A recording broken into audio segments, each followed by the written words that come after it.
Hey, what's going on? It's your boy Brandon Berg, man. Just checking with you, man. Just out here, trying to get some money. You know what I'm saying?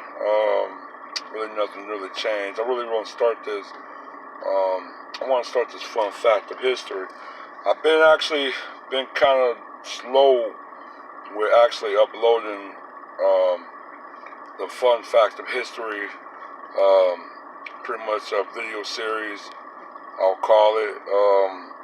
Like I said, I had stuff to do. Plus, there were other topics that kind of that grabbed my attention to go on and really start doing it. But yeah, I want to really jump on it. I want to really jump on the fun fact of history. I'm probably going to talk about two short topics.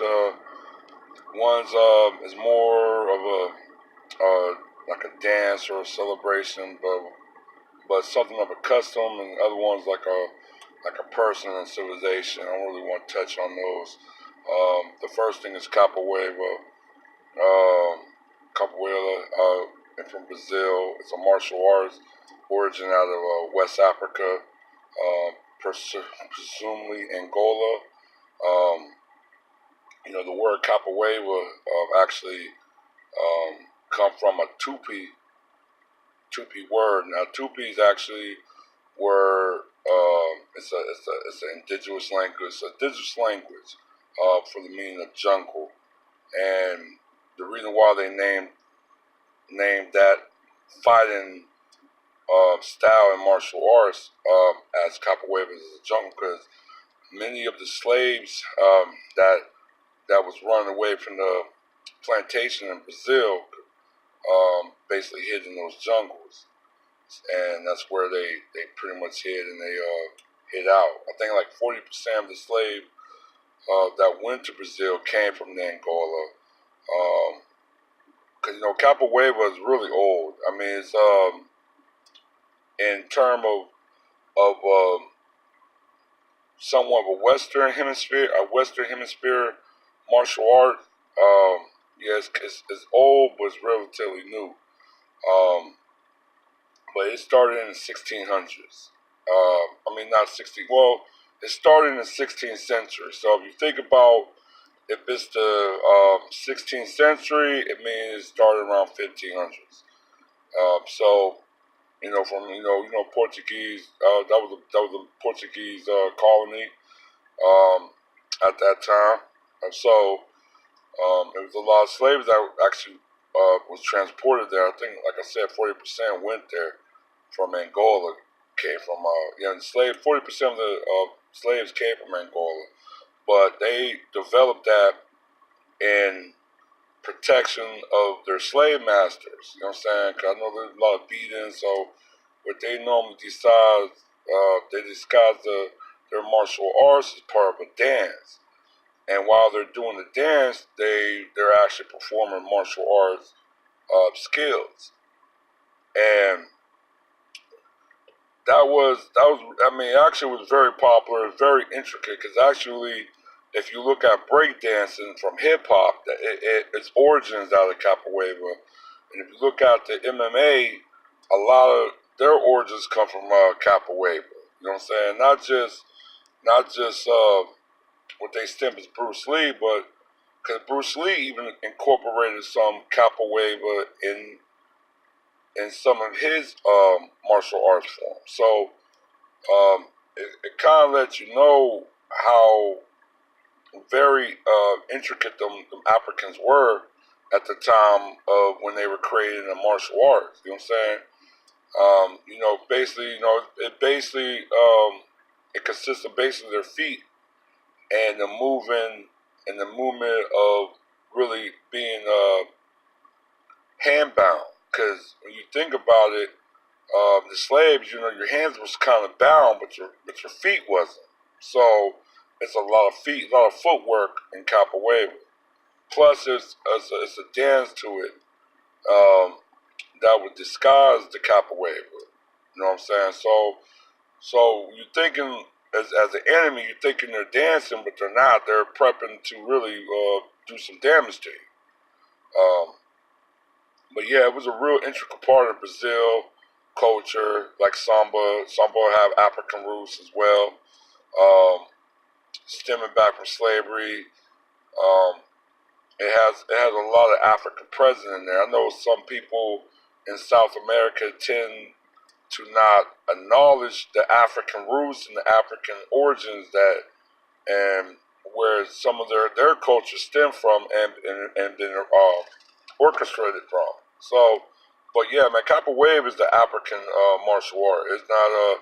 It's not Spanish martial arts, not Portuguese, not Latin. I mean, it's now integrated in Latin society, and I'm not going to get it twisted with being Latino or being Hispanic. And I know a lot of people like to pick the two, but Portuguese is not Spanish. Now it is part of the Latin diaspora, but it's not intricately Spanish. So you can't never really call a Brazilian person Hispanic because that's not their origin. Now you can say Latin because Portuguese is part of that Latin family. You know what I'm saying? Um, so Latino will still be an appropriate word for Brazilian, but not Hispanic. That's not an appropriate word for them. But yeah, just the amazement of what the slaves endure, and and there's just to get the name capoeira, that's actually not, it's not really a Portuguese word or at all. It's a indigenous word. You know what I'm saying? Um, so that's pretty much a pretty much a very enlightening fact to learn about. You know what I'm saying? Not really, this art, well, the martial arts form, and also it's now almost like a dance. It's now celebrated as a dance, and it's celebrated as a custom and tradition through a lot of many Afro-Latin or Afro-Brazilian, traditions and customs and heritage, and as well, it integrated into Brazilian society as well. So a lot in Brazilian society, they claim this is their own as well. Um, I also want to touch a little bit about um, the Incas Empire. The Incas were actually, um, their civilization actually expanded from the 7600 BC, um, on where you see the Andes Mountains on the west coast of South America. That's where all that was pretty much an Inca Empire. Um, Now their civilization was been around for well over 8 to 9 thousand years, but their actual, when they really got into the empire, it was only for 100 years. I think it rose 1430, but it ended 1530. So it only lasted 100 years, but and the thing about it that was really really amazing about the Inca Empire was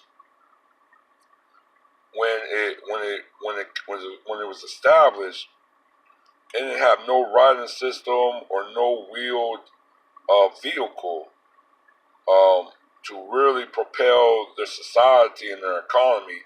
Um, it was almost like a free base economy. They didn't really have no currency. There was no such thing as currency, but they did establish obligations and taxes. And this is um, where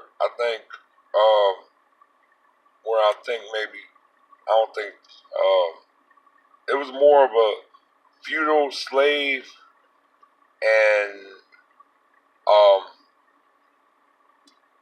a reprocrate society. I mean, it was actually people, the citizens actually, when they paid through obligation through the empire, and that was a system that they set up. They also had slaves from other different groups of people that was enslaved and indebted to the empire. So it was kind of like that. It was almost like feudal Japan without the slavery. But yeah, they did have slaves. They did actually have many slaves that was involved in the Inca Empire. Um, it was a feudal, so there was many wars, many different types of ownerships in the empire. So it wasn't all together, but for a free base society, it was very, very, very advanced, very well maintained. Even for with 100 years, it rose to be one of the greatest empires of all time. The first empire, the first king of the empire, the emperor, was Manco Capu, and he was a dark skinned indigenous Inca that rose to power, and he became um, the first king of the Incas, and he basically was one of the main architects and the main force of driving the empire into becoming a very prominent force in the Western Hemisphere at that time. Um, it was like I said, now they didn't really have a writing system, but they had a very deep understanding about astronomy. They also had the architecture was very, very advanced. Um, I think they also dealt with trading, not just throughout the South America, but I think throughout um, in Central America and some parts of Northern America, and as well, they also dabbed in trading outside of South America. Um, like I always tell people, there was circumnavigation going on in the ancient world. So you definitely had a lot of activities at that time on the global front for the Inca Empire. But man, like I said, Manco Capu, he actually set up the obligation taxes system that you pretty much you just it was a free currency based society. You know what I'm saying? It wasn't really no currency, but you did your part in obligations, and your obligation was committed as taxes. That's where tax really come from. Taxes mean obligations and to a collective. So, and you're tuned to being what you did for that empire. The rulers would normally give you access to land, food, for celebratory benefits of what the citizens did for the rulers or the certain leaders of the empire. So that was pretty much how they coexist in their society. Um, I mean, actually, I gotta admit, for a free currency based society and economy, it was actually very thrive. It was very prosperous. Um, they said it actually, on 1530, the Inca Empire actually um, kind of ended. Um, but a lot of people speculate, a lot of Europeans, like Portuguese and Spanish settlers, when they came to South America, the empire already was gone. I told people,